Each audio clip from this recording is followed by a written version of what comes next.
والحمد لله الذي نزل الفرقان على عبده ليكون للعالمين نذيرا وعلى آله والصلاة والسلام على من أرسل إلى الناس كافة بشيرا ونذيرا وعلى آله وصحبه وبارك وسلم تسليما كثيرا كثيرا. أما بعد فأعوذ بالله من الشيطان الرجيم. بسم الله الرحمن الرحيم. إنا عرضنا الأمانة على السماوات والأرض والجبال فأبين أن يحملنها وأشفقن منها وحملها الإنسان إنه كان ظلوما جهولا. وقال النبي صلى الله تعالى عليه وسلم: اقرأوا القرآن يأتي يوم القيامة شفيعا لأصحابه. إن الله وملائكته يصلون على النبي يا أيها الذين آمنوا صلوا عليه وسلموا تسليما. اللهم صل على محمد وعلى آله وبارك وسلم تسليما كثيرا كثيرا. ہر ابتدا سے پہلے ہر انتہا کے بعد، ہر ابتدا سے پہلے ہر انتہا کے بعد، ذات نبی بلند ہے خدا کے بعد. دنیا میں احترام کے لائق جتنے بھی لوگ، میں سبھی کو مانتا ہوں مگر مصطفیٰ کے بعد. کاغذ کے چہرے پر ایک لفظ لکھا میں نے، کاغذ کے چہرے پر ایک لفظ لکھا میں نے، اس لفظ کی خوشبو سے کاغذ بھی معطر ہے، اس لفظ کی کرنوں سے عالم بھی منور ہے. وہ لفظ مکمل ہے، وہ لفظ محمد ہے. میرے واجب الاحترام قابل صد و تکریم بزرگان دین، میں نے قرآن مقدس کی سورہ احزاب کی اخیر آیات میں سے ایک آیت مبارکہ تلاوت کی اور آمنہ کے لال محمد الرسول اللہ صلی اللہ علیہ وسلم کے ایک فرمان مبارک کو تلاوت کیا. میں بارگاہ عالم دعا گو ہوں کہ رب کائنات مجھے حق سچ بیان کرنے کی توفیق نصیب فرمائے اور پھر ہم سب کو اس پر عمل پیرا ہونے کی بھی توفیق نصیب فرمائے. خالق ارض و سما نے اس کائنات کو وجود بخشا تو اس میں اشرف المخلوقات حضرت انسان کو بنایا. حضرت انسان کی جو تخلیق کی ہے وہ 4 عناصر سے کی ہے. پہلی بات تو یہ سمجھ لیے کہ انسان کا جسم یہ الگ ہے، اور انسان کی روح الگ ہے۔ جب جسم اور روح دونوں کا تعلق ملا تو جو چیز بنتی ہے اسے انسان کہتے ہیں۔ جب انسان کے جسم سے روح کٹ جائے اسے لوگ میت کہتے ہیں، لاش کہتے ہیں۔ تو انسان دو چیزوں کا مرکب ہوا۔ پھر جو انسان کا جسم ہے یہ جسم 4 چیزوں سے بنا ہے۔ مٹی بھی اس میں شامل ہے، ہوا بھی اس میں شامل ہے، پانی بھی اس میں شامل ہے، آگ بھی اس میں شامل ہے۔ جب 4 چیزیں ملیں تو حضرت انسان کا وجود بنا، اور پھر رب کائنات میں اس میں روح پھونکی تو کتنی چیزیں ہو گئیں؟ 5 چیزوں سے مرکب یہ انسان۔ پھر مزے کی بات یہ بھی بتاؤں، جب انسان کا وجود مٹی سے بنا، پانی سے بنا، آگ سے بنا، ان سب کا تعلق زمین کے ساتھ ہے، تو جب انسان کا وجود بنا تو رب کائنات نے انسان کے وجود کے لیے خوراک بھی زمین سے رکھی ہے۔ آج کل گندم تیار ہے تو گندم کہاں سے تیار ہوتی ہے؟ مٹی سے۔ انسان کے وجود کا تعلق مٹی سے، خوراک بھی مٹی سے آئی، سبزی مٹی سے اگتی ہے، پھل مٹی سے آتے ہیں، ساری کی ساری چیزیں جب مٹی سے اگتی ہیں تو رب کائنات نے وجود کو مٹی سے بنا کے اس کی خوراک بھی مٹی سے رکھی، اور رب کائنات نے روح کو اپنی طرف سے بھیجا ہے۔ روح کو اپنی طرف سے بھیجا ہے۔ جب روح کو اپنی طرف سے بھیجا ہے تو اس کی خوراک کو بھی اللہ نے اپنی طرف سے ہی بھیجا ہے۔ ہم دنیا میں اپنے وجود کو بہتر سے بہتر بنانے کے لیے اچھی خوراک کا استعمال تو کرتے ہیں، لیکن کبھی میں نے آپ نے یہ سوچا ہے کہ ہم نے اپنی روح کو بھی بہتر سے بہتر بنانے کے لیے اس کی خوراک کا بھی خیال رکھنا، اور اس کی خوراک رب کائنات نے 1450 سال پہلے آمنہ کے لال کے قلب اطہر پہ نازل کی۔ قرآن مقدس جیسی عظیم کتاب ہماری روح کی غذا ہے۔ جہاں ہم اپنے وجود کے لیے غذا کا احترام کرتے ہیں، خیال رکھتے ہیں، جدوجہد کرتے ہیں، کوشش کرتے ہیں ہمارا وجود ٹھیک رہے، ورزش کرتے ہیں، بیمار ہو جائیں میڈیسن استعمال کرتے ہیں، کیوں؟ ہمارا وجود ٹھیک ہو، زندگی اچھی گزرے۔ تو اسی طرح روح کے لیے بھی غذا کی انتہائی ضرورت ہے۔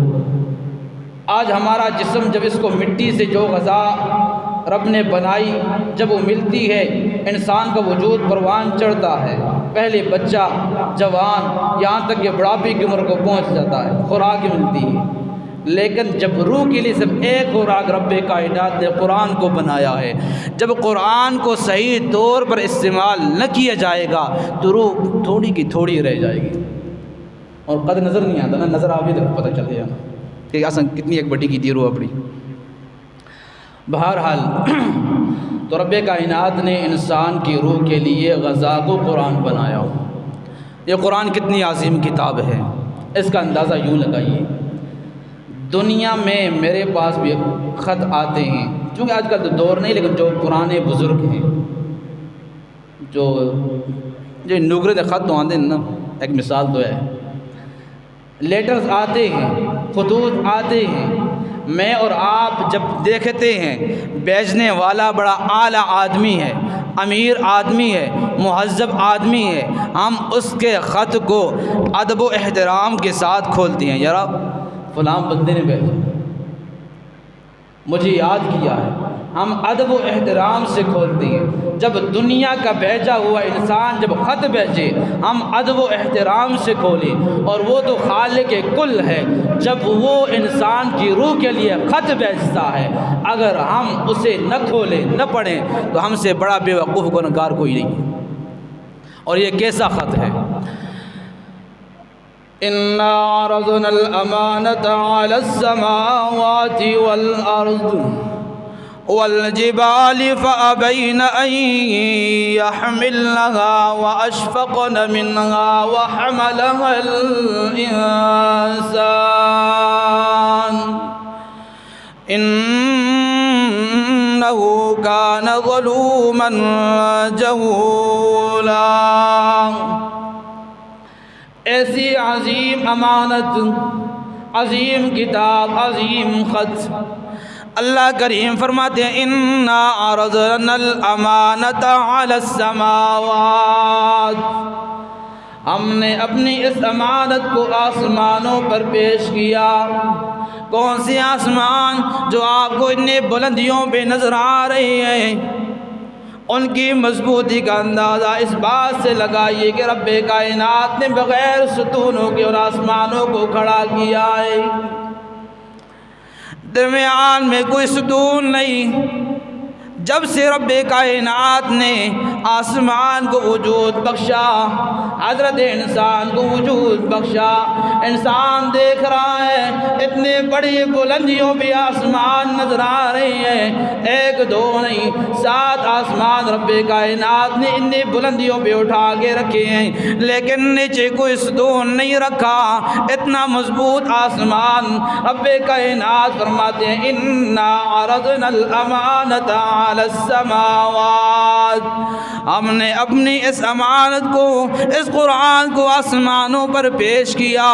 اتنے بڑے مضبوط ضرور ہیں، لیکن کیا کہتے ہیں اللہ کریمہ، ہماری مضبوطی ضرور ہے لیکن ہمارے اندر اتنی قوت و ہمت و سکت نہیں کہ ہم تیرے قرآن کا جلال برداشت کر سکیں۔ اللہ کریمہ، ہمارے اندر قرآن کے جلال کو برداشت کرنے کی ہمت نہیں ہے، ہم آپ کی بارگاہ میں معذرت خواہ ہو جاتے ہیں۔ آسمان سائڈ پہ ہو گئی، انا عرضنا الامانۃ علی السماوات والارض، آسمانوں کے بعد نمبر آیا زمین کا۔ اتنی بڑی زمین، وسعتوں والی زمین کہ اللہ کریم نے جب سے کائنات کو بنایا، کئی طرح کی مخلوقات گزر کے چلی گئی، کئی طرح کی مشینریاں موجود ہیں، لوگ مکانات وغیرہ بنا رہے ہیں، مشینریاں بنا رہے ہیں، ٹنوں کے حساب سے وزن موجود ہے، مضبوط ضرور ہے، لیکن اللہ کریم فرماتے انا عرضنا الامانۃ علی السماوات والارض، میں نے آسمان پر پیش کیا، معذرت خواہ ہو گئے، زمینوں پر پیش کیا، بارگاہ عالی میں معذرت خواہ ہو گئی۔ اللہ کریمہ، ہماری وسعت تو ضرور ہے، مضبوطی تو ضرور ہے، لیکن ہم تیرے قرآن کے جلال کو برداشت کرنے کی ہمت نہیں کر سکتی۔ 7 زمینیں بھی معذرت خواہ ہو گئی، آسمان بھی سائڈ پہ، زمینیں بھی سائڈ پہ۔ بعد میں نمبر آیا ان لمبے اونچے پہاڑوں کا، والجبال، رب کائنات نے آسمان زمین کے بعد اس قرآن کو، اپنی اس امانت کو پہاڑوں پر پیش کرنا چاہا۔ اتنے بلند و بالا مضبوط پہاڑ، جب اوپر دیکھا جائے بلند و بالا پہاڑ، گردن تھک جائے، سر پہ ٹوپی ہو گر جائے، اتنے مضبوط پہاڑ رب کریم نے بنائے۔ والجبال اوتادا، ہم نے ان پہاڑوں کو اس زمین کے ریکیلیں بنایا۔ جب اس زمین کو رب کریم نے بنا دیا، نیچے پانی تھا، ڈگمگا رہی تھی، رب کریم نے ہمارے اوپر رحم کیا، نعمت سے نوازا، ان پہاڑوں کو گاڑ دیا، زمین مضبوط ہو گئی۔ پہاڑ ضرور مضبوط ہے، لیکن بارگاہ عالی میں یہ پہاڑ بھی معذرت خواہ ہو گئی۔ لو انزلنا هذا القرآن على جبل لرأيته خاشعا متصدعا من خشية الله، اتنے بلند و بالا مضبوط پہاڑ اگر اللہ کریم ان پر اپنے قرآن کو، اپنے کلام کو نازل کر دیتا، یہ ریزہ ریزہ ہو جاتے۔ تو قرآن کا جلال، عظمت ہی اتنی ہے، مضبوط آسمان بھی معذرت خواہ ہو گئے، زمینیں بھی معذرت خواہ ہو گئیں، پہاڑ بھی معذرت خواہ ہو گئے۔ اور قربان جاؤں، آج بھی اگر ہم قرآن کو چھوڑ دیں، اللہ کریم عظمت بیان کر رہے ہیں، آسمان سے چھوٹا انسان ہے، زمین سے چھوٹا انسان ہے، پہاڑوں سے چھوٹا انسان ہے، لیکن اللہ کریم فرماتے ہیں وَحَمَلَهَا الْإِنسَانُ، ہم نے حضرت انسان کی تختی کو اتنا مضبوط بنایا کہ اس نے قرآن کے جلال کو اپنے لیے پسند کر لیا، قبول کر لیا۔ حضرت انسان کی تختی، جو دل اتنا مضبوط رب کریم نے بنایا کہ آج چھوٹا بچہ بھی قرآن کا حافظ آپ کو نظر آئے گا۔ تو یہ قرآن کا جلال، قرآن کی عظمت، قرآن کا اعجاز ہے۔ اب آپ بتائیے، آسمانیں مضبوط ہیں کہ ہم مضبوط ہیں؟ بول سو تو آگے جلسہ نہیں، نہیں جلتا نہیں۔ آسمان مضبوط ہے نا؟ تسلیم کرتے نہیں کرتے؟ یا میں جھوٹ بول رہا ہوں؟ آپ بولتے نہیں، مجھے لگتا ہے میں جھوٹ بول رہا ہوں۔ آسمان مضبوط ہیں، زمینیں بھی مضبوط ہیں، پہاڑ بھی مضبوط ہیں، لیکن مضبوطی کے باوجود رب کریم کی بارگاہ میں معذرت خواہ ہو گئے۔ تو حضرت انسان 5-6 فٹ کا وجود جسے رب نے دیا، اس کے سینے میں آج قرآن موجود ہے۔ اور آگے کیا فرمایا؟ اِنَّهُ كَانَ ظَلُومًا جَهُولًا۔ جب یہ قرآن نہیں آیا تھا تو حضرت انسان بڑا ظالم تھا، جاہل تھا۔ ظلم و ستم کا اندازہ آپ دور جاہلیت سے لگا لیجئے، جہاں عورت کی کوئی قدر نہیں، ماں باپ کی کوئی قدر نہیں، انسان کی کوئی قدر نہیں، چور لٹیرے جہاں موجود ہوں، دشمنیاں سالہ سال چلتی ہوں، وہاں جب یہ قرآن آ گیا ظلم بھی ختم ہو گیا۔ ان کی جو جہالت تھی، جو جہالت ان کے اندر موجود تھی، شرک والی جہالت موجود تھی، عزت و احترام کو چھوڑنے والی جو جہالت تھی وہ موجود تھی، جب یہ قرآن آ گیا ظلم ختم ہو گیا، جہالت بھی ختم ہو گئی۔ اِنَّهُ كَانَ ظَلُومًا جَهُولًا۔ اللہ کریم نے حضرت انسان پر بڑا رحم کیا کہ اللہ کریم نے حضرت انسان کو قرآن جیسی عظیم نعمت سے نواز دیا ہے۔ یہ قرآن عظیم کیوں نہ ہو؟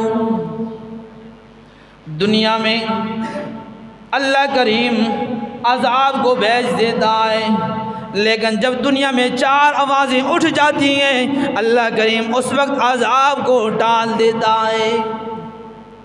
پہلی آواز جب مسلمان مجاہد کفار کے ساتھ لڑنے کے لیے میدان جہاد میں موجود ہیں، ادھر مسلمانوں کا لشکر ہے، مد مقابل کفار کا لشکر ہے، جہاد کرنے کے لیے گیا ہوا ہے، وہاں جب اللہ اکبر کی صدا بلند ہوتی ہے اللہ کا آیا ہوا عذاب ٹل جاتا ہے۔ دوسری آواز تلبیۃ الحجاج، حاجی لوگ جب تلبیہ پڑھتے ہیں، لبیک اللہم لبیک لا شریک لک لبیک ان الحمد والنعمت والملک لک لا شریک لک لبیک۔ زبانیں الگ ہیں، ملک الگ ہے، لباس الگ ہے، رنگ و نسل الگ ہے، لیکن جب اللہ کو راضی کرنے کے لیے سارے کے سارے پہنچ جاتے ہیں، بیت اللہ کا طواف کرتے ہیں، آواز بلند کرتے ہیں لبیک اللہم لبیک، اللہ کریم اپنے بھیجے ہوئے عذاب کو ٹال دیتا ہے۔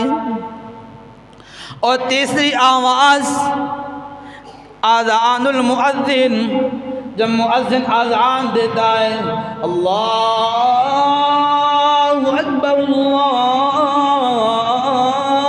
اللہ اکبر، ادھر سے مؤذن کی اذان شروع ہوتی ہے اور اللہ کریم بیٹھے ہوئے عذاب کو ٹال دیتا ہے۔ اور چوتھی آواز جب میں اور آپ صبح سوئے ہوئے ہوتے ہیں، نیند کے آغوش میں ہوتے ہیں، کوئی کس حالت میں کوئی کس حالت میں، یہ چھوٹے ننھے منھے بچے صبح اٹھ جاتے ہیں، سردی کو نہیں دیکھتے، اپنے گرم بستر کو چھوڑ کے جب کلاس میں پہنچ جاتے ہیں ٹھنڈے پانی سے وضو بنا دیتے ہیں، ٹھنڈے پانی کی چپیڑیں گالوں پہ لگتی ہیں، اتنی نرم گالیں، جب یہ حفاظ، جب یہ طلبا کلاس میں قرآن پڑھنے کے لیے پہنچ جاتے ہیں، الف لام میم ذالک الکتاب لا ریب فیہ ھدی للمتقین، ادھر سے قرآن کی آواز بلند ہوتی ہے اور ادھر سے اللہ کریم فرشتوں کو حکم دیتا ہے، او میرے فرشتوں، جس عذاب کے ساتھ میں نے تمہیں بھیجا تھا اسی کے ساتھ واپس آ جاؤ۔ تو قرآن عظیم کتاب ہے۔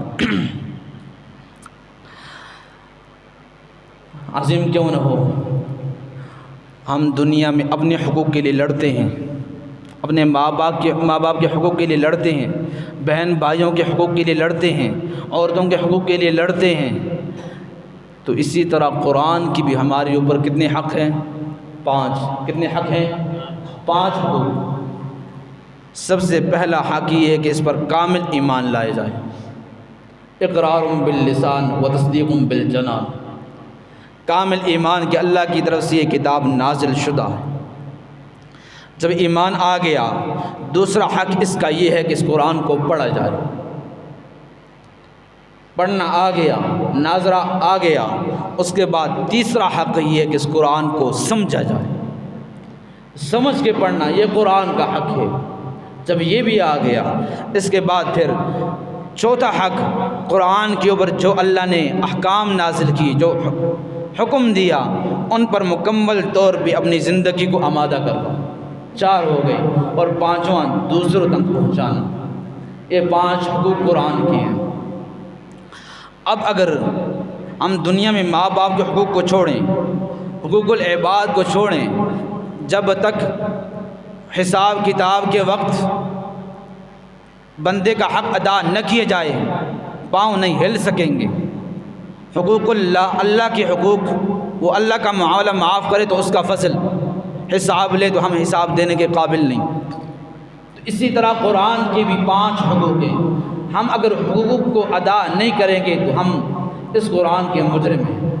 اور یہ بھی میں آمنہ کے لال کی حدیث سے ثابت کرتا ہوں۔ آمنہ کے لال فرماتے ہیں القرآن حجت لک او علیک، او میرے امتی، یا تو قرآن تیرے لیے حجت ہے یا تیرے اوپر حجت ہے۔ اقرأ القرآن یأتی یوم القیامت شفیعا لاصحابہ، او میرے امتیوں، قرآن کو پڑھنا تمہارا کام ہے، قیامت کے دن رب کریم اس قرآن کو تمہارے لیے شفیعا لاصحابہ، شفاعت کرنے والا بنائے گا، شفیع بنائے گا، تمہارے لیے سفارش کرے گا۔ لیکن جب چھوڑ دیا تو القرآن حجت لک او علیک، تمہارے خلاف یہ کھڑا ہو جائے گا۔ ایک دوسری جگہ الصیام والقرآن یشفعان للعبد، اگرچہ یہ رمضان کے ساتھ تعلق ہے، لیکن فضیلت دیکھیے، یہ قرآن اللہ کی بارگاہ میں عرض کرے گا، اللہ کریمہ یہ پڑھتا رہا، مجھے راتوں کو پڑھتا رہا، اپنے قیام کو چھوڑا، اپنی نیند کو چھوڑا، مجھے پڑھتا رہا، اگر میں تیرا کلام ہوں تو آج اس شخص کو معاف کر۔ تو القرآن حجت لک او علیک، سورۃ الملک، تبارک الذی بیدہ الملک وہو علی کل شیء قدیر، 30 آیات کی سورت ہے۔ اللہ کے پاک پیغمبر فرماتے ہیں جو رات کو پڑھے گا تو قبر کے عذاب سے بچاؤ کا یہ ذریعہ سورہ ملک، ٹوٹلی ایک صفحہ سے ہم ایک ورق، پیج 2 بن جائیں گے، ایک ورق بن جائے گا۔ تو اتنی اللہ کریم نے ہمیں نعمتوں سے نوازا ہے۔ تو یہ سارا موضوع انا عرضنا الامانۃ، آگے حقوق کا تذکرہ کیا، القرآن حجت لک او علیک۔ اب سنیے گا، الحمدللہ آپ کی اس جامعہ میں نئے قاری صاحب کا تقرر ہوا ہے، قاری صاحب بھی ہیں، عالم بھی ہیں، جس کو نماز نہیں آتی، اور اسی لوگ نماز پڑھنے تک ٹوٹلی ساڑھی جائے بزرگ ہیں نا، الحمد ہونا تو پڑھ دیں الحمدللہ، حرف بدل جائے تب بھی معنی بدل جاتا ہے، زبر زیر بدل جائے تب بھی معنی بدل جاتا ہے۔ ہم مسجد میں آئیں، آگے اللہ کے سامنے سجدہ ریز ہوں، اور ہمارا سبق ٹھیک نہ ہو، ہمارے منہ پہ وہ نماز کالے کپڑے میں لپیٹ کے مار دی جائے، تو اس نماز کا فائدہ کیا ہے؟ کم از کم ہماری نمازیں ایسی ہونی چاہیے کہ ہمارے لیے وہ جنت کے لیے دلیل تو بن سکے نا. تو نماز ہمیں خود تو نہیں آئے گی، ظاہر سی بات ہے جو سکھانے والے ہیں، جنہیں صحیح طریقے سے آتی ہے نماز، ان کے پاس بیٹھیں گے تو ہمیں نماز وہ سکھائیں گے. پہلی بات، نماز جو سبق ہے. میں ایک جگہ جمعہ میں پڑھانے گیا، یہاں سے پہلے جہاں میں تھا، ایک جگہ مجھے بلایا گیا، وہاں میں نے جمعے کی نماز پڑھائی. تو جب نماز کے بعد میں باہر نکلا تو بہت سارے لوگ میرے پاس ملنے کے لیے آ گئے. ان میں ایک بابا جی آئے، چھوٹی چھوٹی داڑھی تھی، میرے پاس آئے کہ قاری صاحب میں نے دیکھا آپ کو، میں اکثر دیکھتا ہوں علماء کو کہ نماز کیسی پڑھاتے ہیں، آپ کے پاؤں بھی سیدھے، آپ نے ہاتھوں تک کان بھی پورے آپ لے کے گئی. تو مجھے تعجب بھی ہوا ہے کہ آئے یار بابا جی میرے خیال نماز میں ماں ہی دیکھتا رہ گئے. لیکن دیکھیے لوگوں نے کیسی نظر رکھی ہے. مقصد یہ کہ اپنی نماز کو درست، جب آپ خود نماز آپ کی ٹھیک ہوگی تو آپ دوسری کی نماز کو درست قرار دیں گے. جب اپنی نماز درست نہ ہو، نماز کیسے کہ بالکل آپ کے پاؤں بالکل سیدھے ہوں قبلے کی طرف. ہم کہتے ہیں منہ میرا خانہ کعبہ شریف، صرف منہ نہیں ہونا، آپ کے پاؤں بھی بالکل قبلے کی طرف ہوں. چہرہ جب آپ کے قبلے کی طرف ہے تو آپ کے پاؤں بالکل کوئی اس طرح پیروں نہیں ہوتے ایک اور اپنا سلام پہ کر دینے، بالکل پیر تو ہیں سیدھے، بالکل سیدھی بیٹھے ہوں اور نظر سجدی والی جگہ ہو. اکثر آپ نے بھی دیکھا ہوگا، مجھے بھی نظر آتے ہیں نماز پڑھنے دے یہ کچھ لگا تھا ہوتا ہے، اس کی نماز ہوگی، نماز جو توجہ ادھر ادھر ہو جائے نماز قبول نہیں ہوتی، نماز ٹوٹ جاتی ہے. تو یہ مسئلہ کون سکھائے گا؟ علماء کے پاس بیٹھیں گے، علماء سکھائیں گے. اور جب ہم سجدے میں بیٹھ جاتے ہیں تو ایسر پکڑ، اور جو رکوع آ گیا، رکوع میں اکثر ایسا کر چھوڑ دینی ہے، ایسا. حالانکہ رکوع میں گھٹنوں کو پکڑنا ہوتا ہے، پکڑ سو صحیح کر کے. پھر جب ہم تشہد میں بیٹھ جاتے ہیں تو تشہد میں بالکل ہاتھ انگلیاں بالکل سیدھیاں، بالکل سیدھی ہوں. اور اکثر لوگ تشہد میں بیٹھتے ہیں دونوں پاؤں کو لوگ توڑ کے بیٹھ جاتے ہیں، سلا کے بیٹھ جاتے ہیں. حالانکہ ایک پاؤں کھڑا رکھنا ہوتا ہے، جو دایاں ہے اس کو کھڑا رکھنا ہوتا ہے، سجے کھبے، ٹھیک ہے، یعنی دونوں پہ بیٹھنا ہی. اور جس کو آپ کھڑا کریں گے تو اس کی انگلیاں بالکل سیدھی قبلے کی طرف ہونی چاہیے. اور جب نماز پڑھتے ہیں ہم کیا کہتے ہیں؟ اللہ اکبر، ہاتھ کھڑا کرتے ہیں نا. ویسے کیا مطلب ہوتا ہے؟ اللہ کریم جب ہم تیرے سامنے آ گئے تو ہم نے اپنے سارے کام چھوڑ دیے، اللہ اکبر، یہاں تو ہی بڑا ہے. جب ہم نے نیت باندھی تو اب کسی تک کوئی خیال نہ ہو، بالکل نماز پرسکون کر کے اللہ کو حاضر ناظر جان کے ایسے پڑھو کہ آپ اللہ کو دیکھ رہے ہو. اگر یہ حالت نہیں تو کم از کم یہ تو سمجھو نا کہ اللہ آپ کو دیکھ رہا ہے. تو یہ ساری چیزیں کہاں ہوگی؟ مسجد میں، مدرسے میں، علماء کے پاس. یہ تو آج تک بات ہو گئی. اور الحمدللہ آپ پہ بہت بڑا فضل ہوا کہ ان کی جو اہلیہ ہے وہ بھی عالمہ ہے اور ان کی جو ہمشیرہ ہے وہ بھی عالمہ ہے. تو آپ کے گھر میں جو بوڑھی عورتیں ہیں وہ بھی جوان ہیں اور جو بچیاں ہیں سب کو ان کے پاس بھیجیں. قرآن سکھانے کے لیے آئے ہیں، انہوں نے عہد کیا ہے قاری صاحب جب ہم جائیں گے تو انشاءاللہ ہم قرآن سکھائیں گے، کام کریں گے، ہم دین کا کام کرنے کے لیے ہم آئے ہیں اور یہ کریں گے. ہمارے پاس ہاری پور میں اگر آپ وہاں ہوتے نا تو آپ دیکھتے ہمارے پاس جو ہے نا تقریباً 50-60 بچیاں جو جوان ہیں، ایک تو بالکل جو نابالغ ہوتی ہیں 8-10 سال کی وہ مسجد میں ہیں. اس سے 40-50 جو نوجوان بچیں جی ہم مسجد میں نہیں چھوڑتے، وہ ہمارے گھر میں آ کے سبق پڑھتی ہیں. میری ممانی وہ پڑھاتی ہیں اور عرصے دراز سے پڑھا رہی ہیں. اور ہماری روٹین کیا ہے، جب سبق کا ٹائم ہو جائے نہ میں گھر میں جاتا ہوں، نہ میرے ماموں جاتے ہیں، نہ میرے کزن جاتے ہیں، ہم میں سے کوئی بھی گھر کے پاس نظر نہیں آتا اور ہم کسی کو چھوڑتے بھی نہیں بچیوں کا ٹائم. اور مزے کی بات یہ بھی کہ صبح 8 بجے ہمارے پاس بوڑھی عورتیں آ جاتی ہیں، اور ایسی بوڑھی عورتیں بھی جن کی 80-85 سال عمر ہے اور الحمدللہ انہوں نے ترجمے کے ساتھ قرآن پاک ختم کیا ہوا ہے.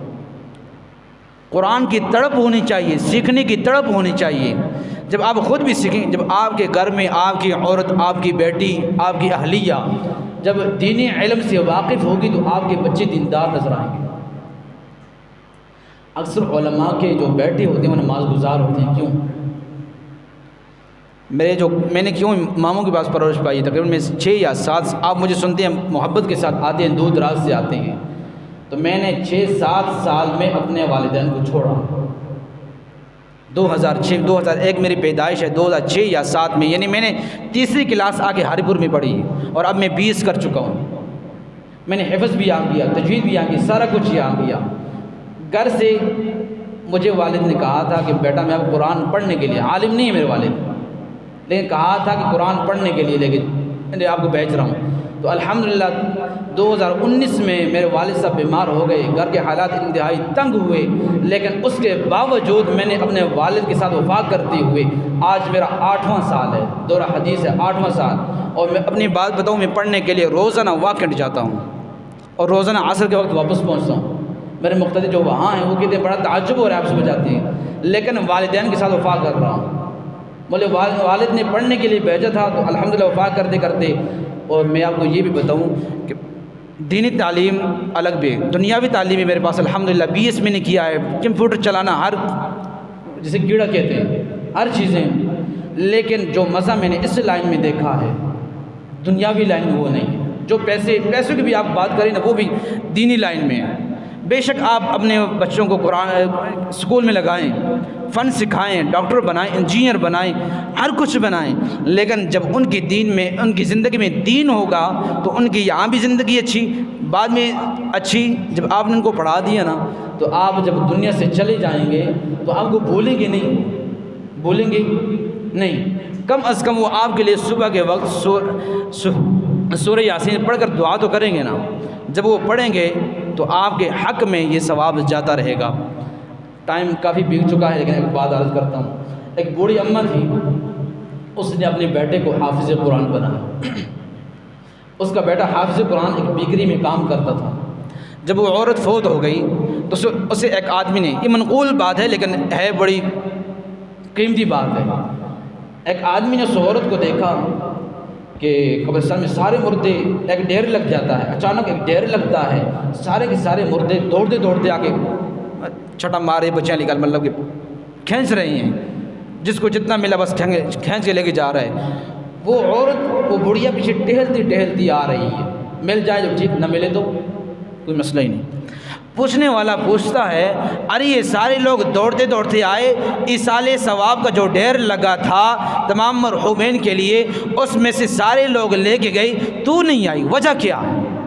اس نے کہا میں نے اپنے بیٹے کو حافظ قرآن بنایا ہے، جب وہ کام کرنے کے لیے جاتا ہے صبح کے وقت وہ قرآن شروع کرتا ہے، ادھر سے شام ہوتی ہے قرآن پاک ختم کر کے مجھے ایصال ثواب کر دیتا ہے، مجھے اوروں کی کیا ضرورت؟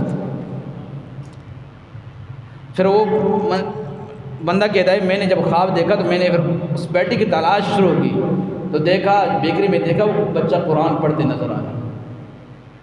تو صدقہ جاریہ ہے کہ نہیں؟ آج ہمارے اعمال اتنے کمزور ہیں کہ ہم اللہ کے سامنے حساب دینے کے قابل نہیں ہیں۔